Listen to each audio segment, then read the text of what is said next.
हर हर महादेव। नव वर्ष की प्रत्येक श्रद्धालुओं की हार्दिक बधाई।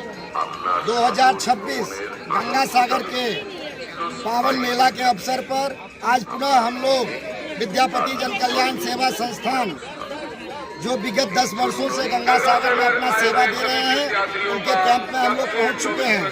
और मिथिला के लिए बड़े ही गौरव की बात है, अजय भाई, संदीप भाई, पूरे टीम विगत लगभग 10 वर्षों से यहाँ पर अपना सेवा देते हैं। यहाँ जो भी श्रद्धालु आते हैं उनको भोजन कराते हैं, चाय इत्यादि, रहने की व्यवस्था, मेडिकल की सुविधाएं इत्यादि ये लोग यहाँ पर प्रबंध करते हैं।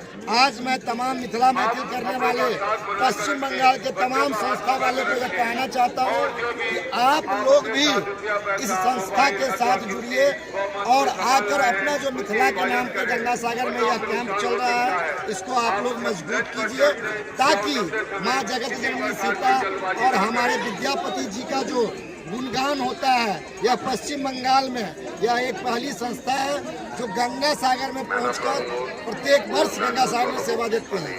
हर हर महादेव, हर हर महादेव।